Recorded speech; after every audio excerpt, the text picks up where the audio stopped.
Fourth point, horticulture हमारे agriculture की वो ब्रांच है जिसके अंदर आप किसके साथ डील करते हो? फ्रूट्स, वेजिटेबल्स, फ्लावर्स, मेडिसिनल और एरोमेटिक प्लांट्स।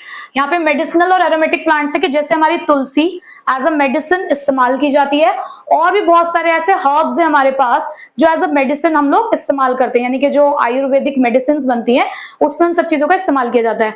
उसके बाद स्पाइसेस यानी कि मसाले, प्लांटेशन क्रॉप क्या होती है? जैसे कि जिनको प्रोसेसिंग के बाद ही आप इस्तेमाल कर सकते हो, जैसे कि टी, कॉफी और रबड़, फॉर द कमर्शियल पर्पज। और इन चीजों को कमर्शियल पर्पज के लिए इस्तेमाल किया जाता है, यानी कि सिर्फ हम इसको सेल्फ कंजप्शन के लिए नहीं, मार्केट में बेचने के लिए इसका इस्तेमाल करते हैं। यहां पर हॉर्टिकल्चर सिर्फ हमारे लिए एक एम्प्लॉयमेंट का सोर्स निकल कर ही नहीं आया है, बल्कि ये हमें फूड और न्यूट्रिशन प्रोवाइड करने का भी काम करता है हमारा हॉर्टिकल्चर। अब इंडिया ने हॉर्टिकल्चर को क्यों अडॉप्ट किया, क्यों वो उसे अडॉप्ट कर पाया? क्योंकि इंडिया ब्लेस्ड है एक चीज के साथ कि हमारे इंडिया में अलग अलग क्लाइमेट कंडीशन होती है और सॉइल कंडीशन है, यानी कि हमारे यहाँ की जो सॉइल है वो अलग अलग तरीके की है, जहां पर वो हमें ये अलाउड करती है कि हम इस तरीके से अलग अलग चीज की खेती कर सकते हैं। प्लस जो हमारा क्लाइमेट कंडीशन है वो भी ऐसा है जो फेवरेबल है हॉर्टिकल्चर में उगाए जाने वाली सभी हार्वेस्ट के लिए। उसके बाद थर्ड, अगर हम बात करें कि हॉर्टिकल्चर ने कितना कंट्रीब्यूशन दिया है, तो एग्रीकल्चरल आउटपुट में 1/3 कंट्रीब्यूशन हॉर्टिकल्चर से ही आता है, और जीडीपी में भी इसका कंट्रीब्यूशन 6% है। हमने लास्ट क्लास में फिशरीज पढ़ा था, फिशरीज में सिर्फ 0.9% जीडीपी का कंट्रीब्यूशन था, बट वहीं पे अगर आप हॉर्टिकल्चर देखो तो 6% तो एटलीस्ट है। तो आप फिशरीज से अगर कंपेयर करो तो आपकी जीडीपी में ज्यादा जो कंट्रीब्यूशन है वो हॉर्टिकल्चर से आ रहा है। इंडिया वर्ल्ड लीडर है हॉर्टिकल्चर में, क्योंकि ये बहुत सारे वेराइटीज ऑफ फ्रूट्स को ग्रो करता है, जैसे कि मैंगोस, आम, हमारे यहाँ के जो लोग हैं वो आम के तो बहुत शौकीन है।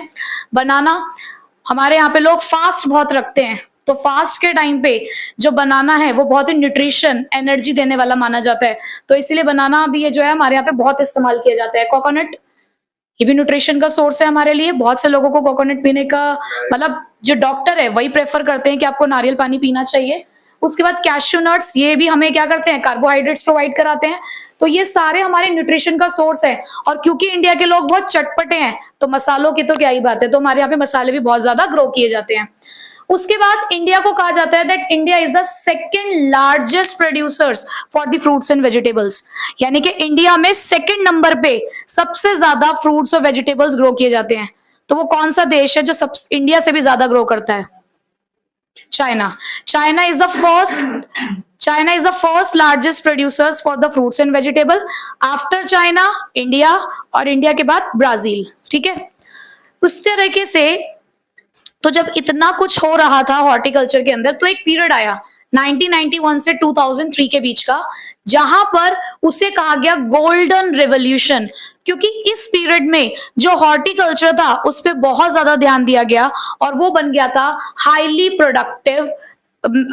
प्रोडक्टिव हो चुका था, यानी कि बहुत ज्यादा इन सभी चीजों का प्रोडक्शन उस टाइम पे हो रहा था, जिसकी वजह से ये एक सस्टेनेबल लाइवलीहुड ऑप्शन निकल कर आया। मतलब लोगों के पास जो रोजगार का साधन है वो बहुत हद तक कहां से निकल रहा था?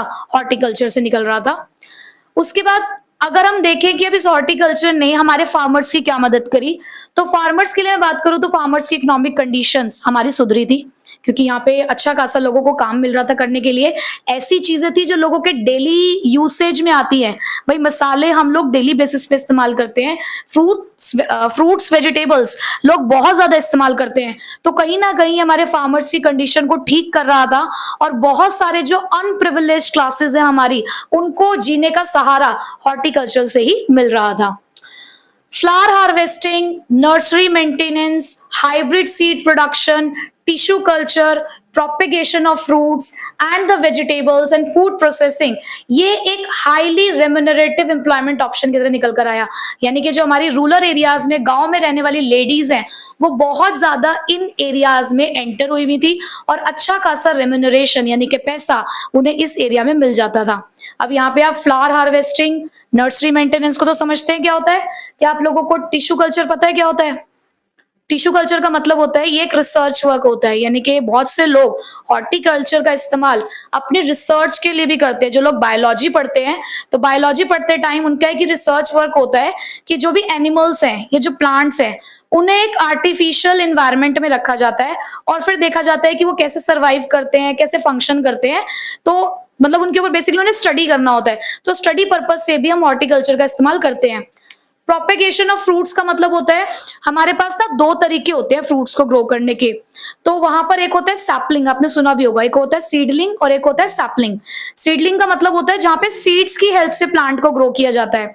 सैपलिंग का मतलब होता है कि किसी भी प्लांट का पार्ट, जैसे उसकी कोई टहनी हो गई, पत्ता हो गया, रूट हो गई, उसकी हेल्प से आप प्लांट को ग्रो कर रहे हो। तो ये सारी चीजों के अंदर ही हमारी जो विमेन्स है, रूरल विमेन्स जो है वो लगी हुई थी और अच्छा खासा इनको पैसा यहाँ पे मिल जाया करता था।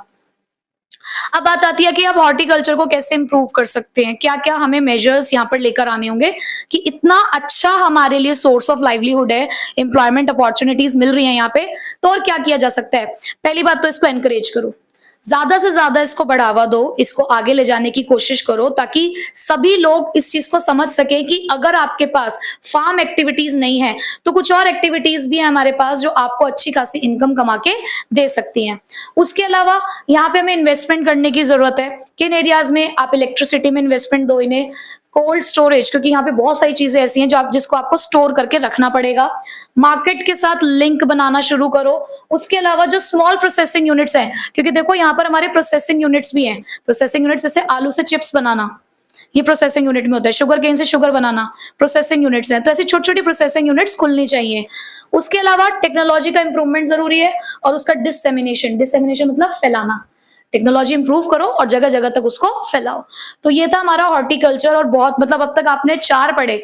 4 में एनिमल हस्बेंड्री के बाद मुझे लगता है कि आपको हॉर्टिकल्चर ही ज्यादा अच्छा खासा बढ़ता हुआ और लोगों को एम्प्लॉयमेंट देता हुआ नजर आया। ठीक है, अब लास्ट है हमारे पास 5th non farm activity which is role of information technology in sustainable development and food security, which means कि किस तरीके से आप अपने यहाँ पर आईटी सेक्टर का इस्तेमाल करके आप अपने यहाँ पे सस्टेनेबल डेवलपमेंट को और फूड सिक्योरिटी को बढ़ा सकते हो। सस्टेनेबल डेवलपमेंट क्या होता है, पहले तो आप मुझे ये बात बताइए, बचपन से पढ़ते आ रहे हो। फ्यूचर के लिए वो करना। यस, कि हमें इस तरीके से अपने रिसोर्सेज को यूटिलाइज करना है, उसका इस्तेमाल करना है कि हम अपनी प्रेजेंट जनरेशन के लिए भी इस चीज को यूज कर लें, कि हम लोग जो है हम भी इसका इस्तेमाल करें, प्लस जो हमारी फ्यूचर जनरेशन आने वाली है हमें उसके लिए भी उन सभी रिसोर्सेज को छोड़ना है। ठीक है, खत्म नहीं करना, बिल्कुल भी लालची नहीं बनना कि यार हम इस्तेमाल करके उस चीज को खत्म कर दें। ठीक है, तो आईटी सेक्टर क्या रोल प्ले करता है और इसके अंदर एंटर करके आप किस तरीके से चीजों को ठीक कर सकते हो वो हम यहाँ पे पढ़ने वाले हैं। तो आईटी सेक्टर बहुत ही क्रूशियल रोल प्ले करता है सस्टेनेबल डेवलपमेंट को हासिल करने में और फूड सिक्योरिटी को हासिल करने में, यानी कि आपको इस तरीके से इस्तेमाल करना होगा रिसोर्सेज का कि प्रेजेंट और फ्यूचर जनरेशन दोनों की नीड्स भी पूरी हो जाए, जिससे हमें मिले क्या?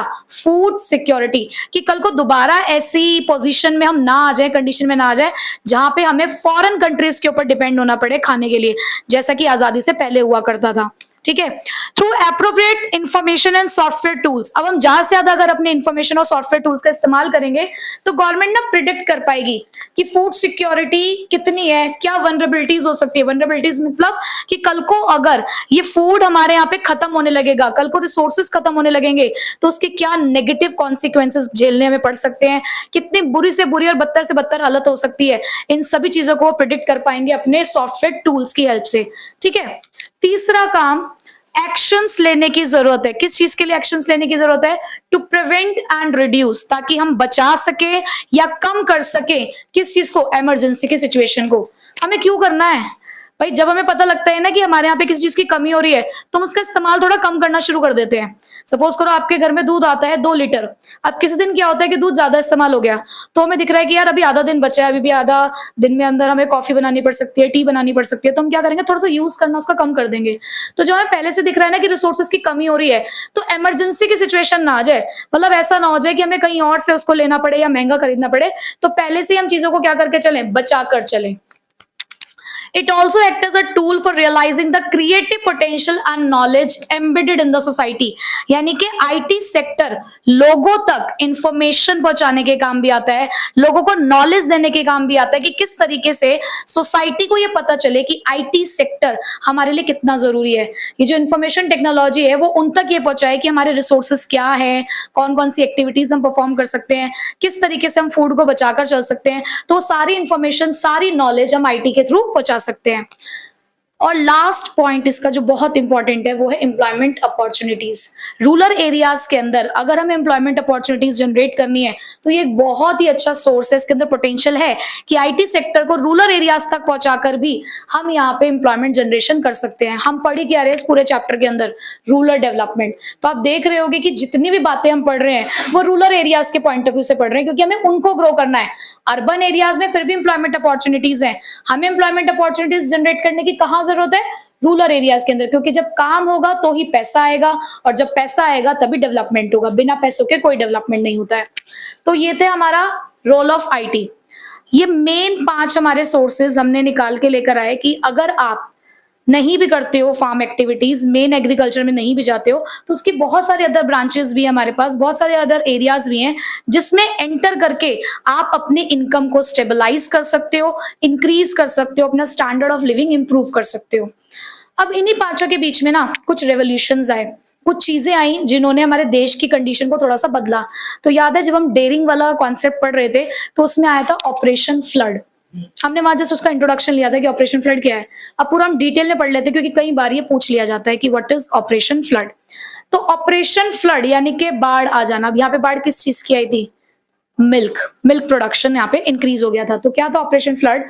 इंडिया के अंदर ये जो दूध का प्रोडक्शन है, दूध की जो सप्लाई है, ये 10 टाइम्स इंक्रीज हो गई थी। इसका प्रोडक्शन 10 टाइम इंक्रीज हो गया था 1951 से 2016 के पीरियड के अंदर, जिसको व्हाइट रेवोल्यूशन कहा गया। क्योंकि मिल्क की प्रोडक्शन बढ़ गया था तो वो व्हाइट कलर का ही होता है, तो उसी से इसका नाम निकाला गया व्हाइट रेवोल्यूशन, या जिसको हम किस नाम से जाते हैं? Operation flood. कहां से स्टार्ट हुआ? इसको स्टार्ट करने वाली थी हमारी नेशनल डेयरी डेवलपमेंट बोर्ड 1970 में। इन लोगों ने इसको स्टार्ट किया, मतलब जो मेन रेवोल्यूशन आया वो इसी टाइम पे आया, अंडर द एक्सपर्ट गाइडेंस। किसकी गाइडेंस पे चल रहा था? जो उस टाइम पे चेयरमैन थे, इनका नाम याद रखना है आपको, एमसीक्यू में कई बार पूछ लेते हैं कि ऑपरेशन फ्लड किसकी गाइडेंस के अंदर चलाया जा रहा था? डॉक्टर वर्गीस कुरियन। कुरियन याद रख लो तो भी चलेगा, ठीक है, पूरा याद रख लोगे तो अच्छी बात है। सो डॉक्टर वर्गीस कुरियन की गाइडेंस के अंदर जो उस टाइम पे चेयरमैन थे, तो उनके निगरानी में, उनकी गाइडेंस में इस ऑपरेशन फ्लड को चलाया जा रहा था। ये एक ऐसा सिस्टम था जहां पर देखो फार्मर्स क्या थे, वो बहुत छोटे छोटे लोग होते हैं, ठीक है, स्मॉल मीन्स वाले होते हैं। तो उन्होंने सभी फार्मर्स को कहा दैट पूल योर प्रोडक्शन।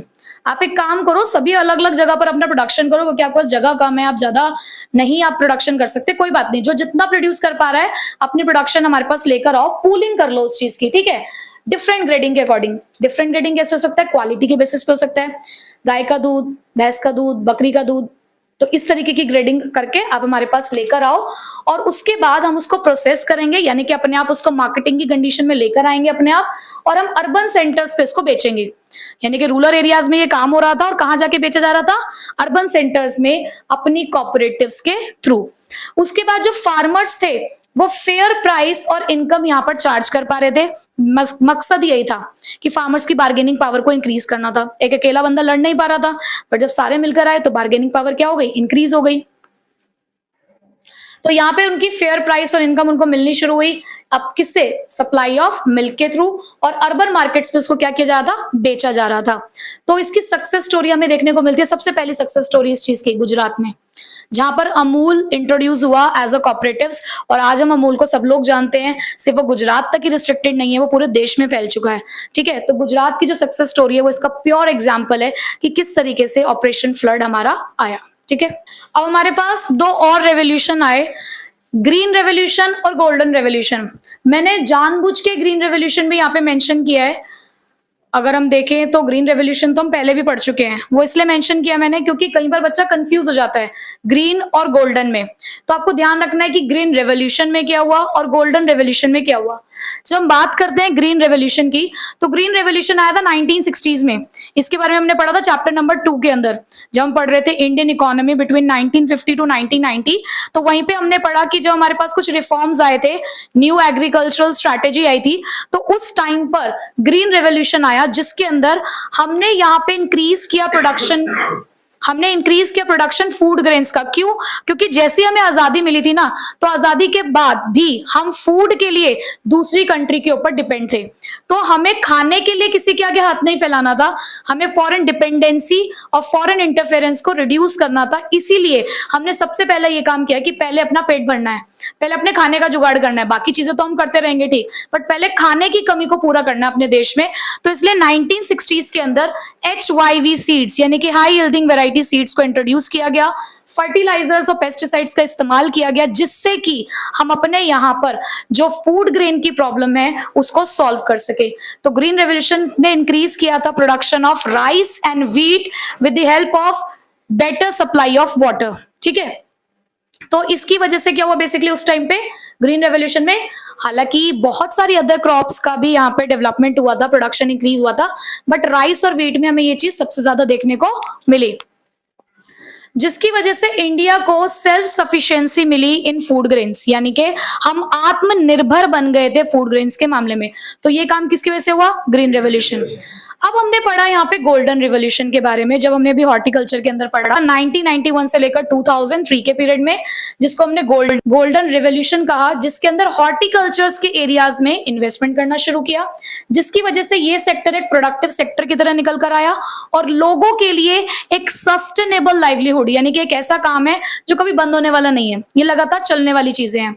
उसके बाद यहाँ प्रोडक्शन बढ़ चुका था, fruits, vegetables, flowers, aromatic plants, spices, ये हमने भी पीछे ही पढ़ा कि इन सब चीजों का प्रोडक्शन इंक्रीज हुआ, जिसकी वजह से हमारा इंडिया वर्ल्ड लीडर बन गया था मैंगोज, बनानास, कोकोनट और स्पाइसेस के एरियाज के अंदर। इसने अपॉर्चुनिटी दी लोगों को कि चलो ठीक है, आप अपनी फार्म एक्टिविटीज भी करते रहो, but at the same time आप ये काम करके एक्स्ट्रा इनकम कमा सकते हो और जो पॉवर्टी की प्रॉब्लम है आप उसको भी सॉल्व कर सकते हो। ठीक है, तो हमने ये पूरा इस टाइम पे ये पढ़ लिया कि किस तरीके से एग्रीकल्चर डाइवर्सिफिकेशन हुआ और उस एग्रीकल्चर डाइवर्सिफिकेशन की हेल्प से हमारे इंडिया में क्या चेंजेस आए। ठीक है, लास्ट टॉपिक है हमारा रूरल डेवलपमेंट का, ऑर्गेनिक फार्मिंग।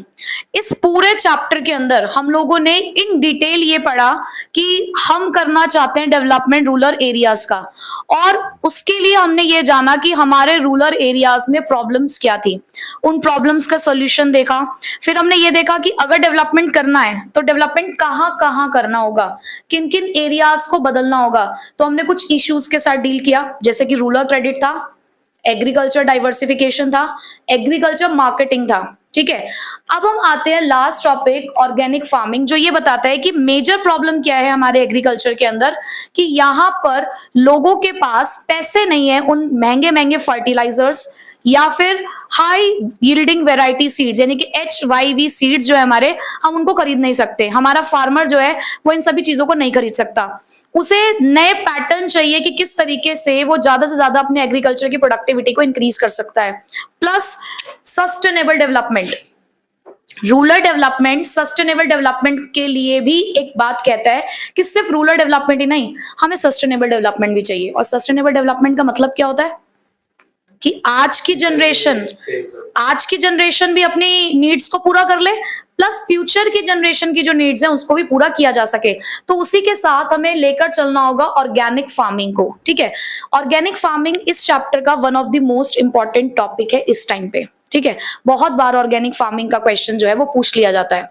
सो ऑर्गेनिक फार्मिंग है क्या? हम बचपन से पढ़ते हैं, ऐसा नहीं है कि हमने ऑर्गेनिक फार्मिंग कभी पढ़ा नहीं है। हमने 10th तक जो SST पढ़ी है ना, उसमें बच्चे को पढ़ा दिया जाता है कि ऑर्गेनिक फार्मिंग क्या होता है।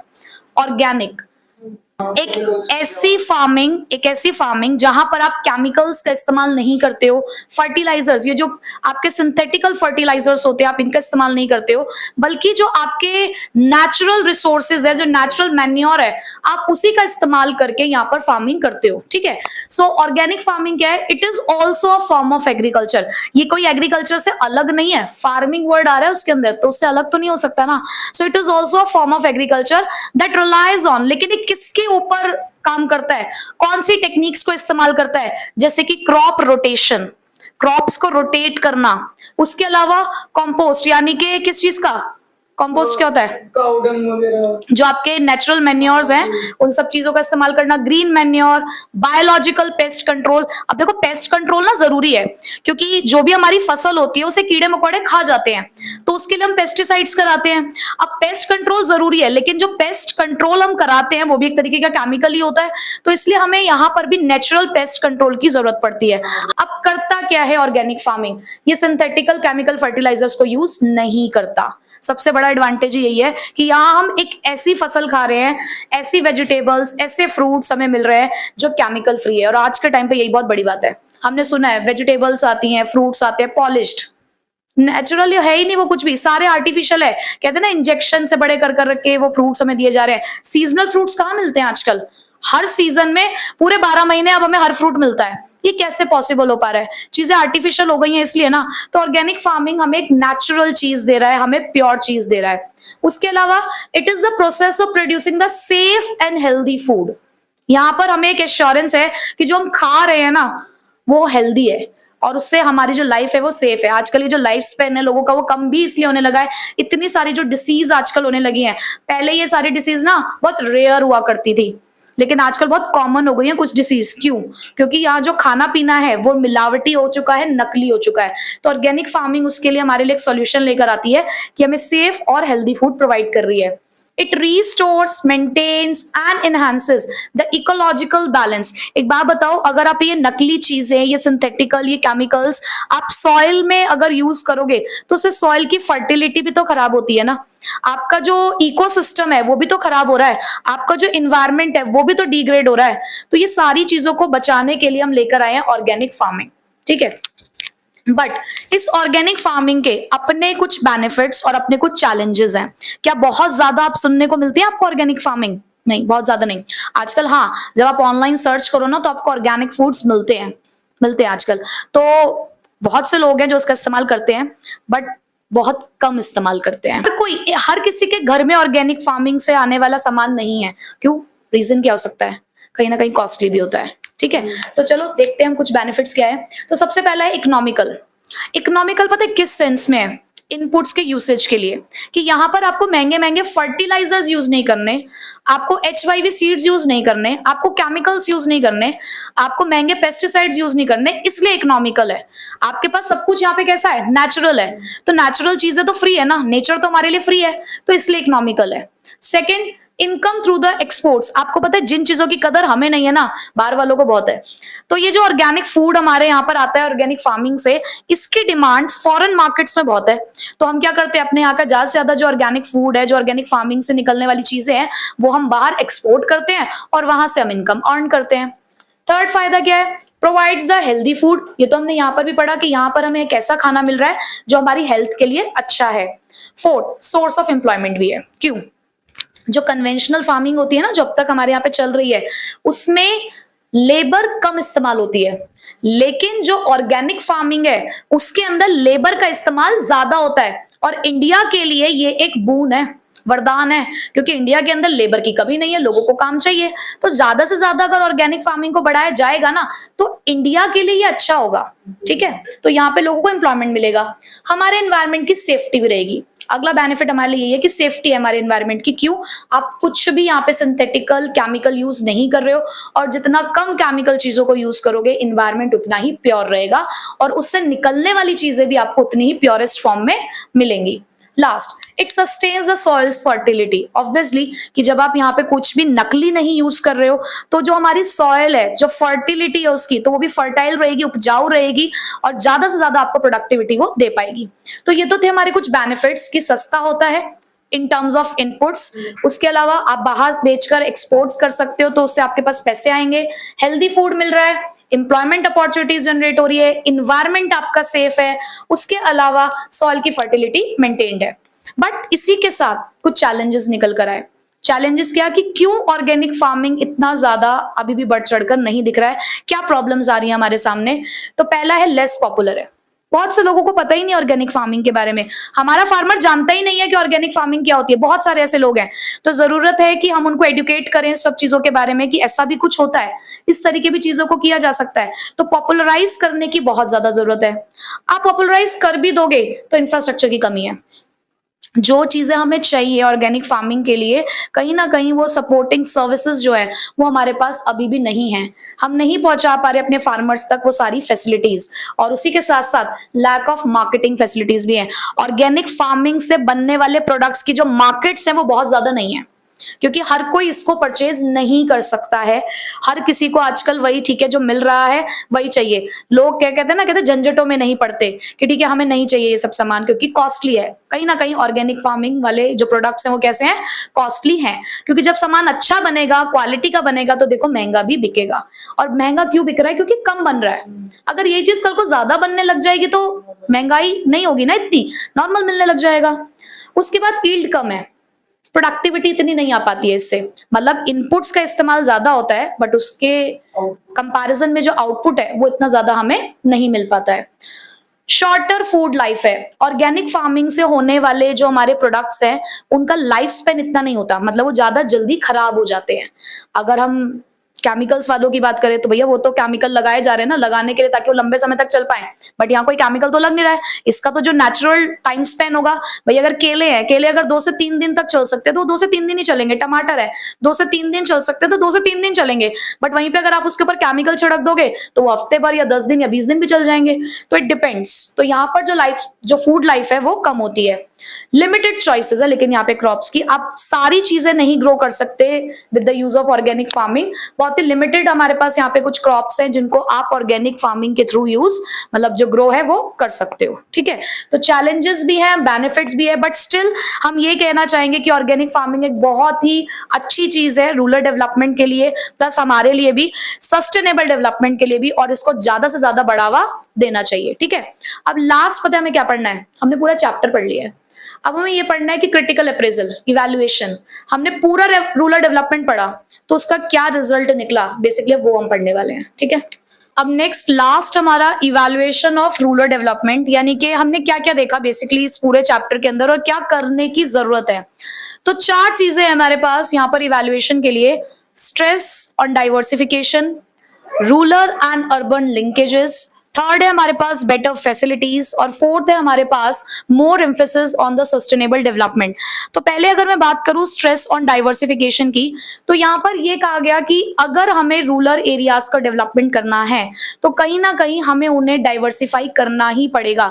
सिर्फ फार्म एक्टिविटीज से काम हमारा नहीं चलने वाला है, हमें कहीं ना कहीं जो हमारे अदर नॉन फार्म एक्टिविटीज हैं उसमें एंटर करना ही होगा, जैसे कि भाई हमारी फिशरीज है, डेयरिंग है, पोल्ट्री फार्मिंग है, हमारा पूरा हॉर्टिकल्चर है, और आईटी सेक्टर उसका भी अपना एक बहुत इंपॉर्टेंट रोल है। तो इन सभी एरियाज में एंटर करके ही हम अपने रूरल एरियाज का डेवलपमेंट कर सकते हैं। तो डाइवर्सिफिकेशन पर हमें स्ट्रेस देना ही होगा, अब बहुत जरूरी है कि हमें ये काम करना पड़ेगा। सेकंड अगर हम बात करें तो लिंक बनाने की जरूरत है। हमें क्या करना है, कुछ एफर्ट्स ऐसे डालने होंगे कि जो रूरल एरियाज के प्रोडक्शन सेंटर्स हैं उन्हें कनेक्ट करना होगा, उनके साथ एक लिंक क्रिएट करना होगा। किसका, जो अर्बन एरियाज की मार्केट है प्लस जो फॉरेन मार्केट्स हैं। सिर्फ हमें अपने देश में ही थोड़ी ना सामान को बेचना है, हमें सामान बाहर की कंट्रीज में भी बेचना है। हमें सिर्फ डोमेस्टिक मार्केट्स को थोड़ी ना कवर करना है, ओवरसीज मार्केट्स को भी कवर करना है। तो उसके लिए जरूरी है कि एक लिंक क्रिएट किया जाए, एक चैनल क्रिएट किया जाए जिसके थ्रू हम क्या कर सके, मार्केटिंग कर सके। थर्ड है हमारे पास और भी ज्यादा बेटर फैसिलिटीज प्रोवाइड करने की जरूरत है इन टर्म्स ऑफ क्रेडिट, पैसे के लिए भी, मार्केटिंग के लिए भी, प्लस स्टेट एग्रीकल्चर डिपार्टमेंट, यानी कि स्टेट वाइज एग्रीकल्चर डिपार्टमेंट जो है उसका रोल इंक्रीज होना चाहिए ताकि स्टेट वाइज इन सब चीजों को देखा जा सके। क्योंकि देखो आपको ना हर एक लेवल पे इस चीज को चेक करना होगा। आप सोचो कि ओवरऑल आप एक ही बारी में सब चीजों को कंट्रोल कर लो तो नहीं हो सकता, आपको स्टेट वाइज इस काम को करना होगा। तो बेटर फैसिलिटीज यहाँ पर आनी चाहिए। जो एग्रीकल्चरल पॉलिसीज हैं वो फार्मर फ्रेंडली होनी चाहिए, मतलब कि फार्मर्स के फेवर में होनी चाहिए। उसके अलावा कांस्टेंट अप्रेजल मतलब इवैल्यूएशन, चेकिंग। आपने पॉलिसी बना दी, आपने प्रोग्राम्स चला दिए उनके हेल्प के लिए, बट वो कहाँ तक पहुंचे हैं, वो सक्सेसफुल हो भी रहे हैं नहीं हो रहे हैं, उनको फॉलो अप करो, मॉनिटर करो, चेक करो। तो ये सब काम होना चाहिए। लास्ट सस्टेनेबल डेवलपमेंट बहुत जरूरी है। तो इसके लिए हमें इन्वेंट करना होगा, प्रिक्योर करने होंगे कुछ ऑल्टरनेटिव इको फ्रेंडली टेक्नोलॉजीज जिससे सस्टेनेबल डेवलपमेंट हो सके, क्योंकि हमारे रिसोर्सेज लगातार डिप्लीट होते जा रहे हैं, लगातार खत्म होते जा रहे हैं, या हम उन्हें केमिकल्स का इस्तेमाल करके, फर्टिलाइजर्स का इस्तेमाल करके, पेस्टिसाइड्स का इस्तेमाल करके डिग्रेड कर रहे हैं। तो जरूरी है कि इको फ्रेंडली मेथड्स को ज्यादा से ज्यादा डेवलप करना है ताकि सस्टेनेबल डेवलपमेंट हो सके। ठीक है, सो ये था हमारा पूरा रूरल डेवलपमेंट, जिसने हमें बहुत सारी बातें समझाई, बहुत सारी चीजें बताई इस रूरल एरियाज के बारे में और उसका डेवलपमेंट कैसे कर सकते हैं। ठीक है।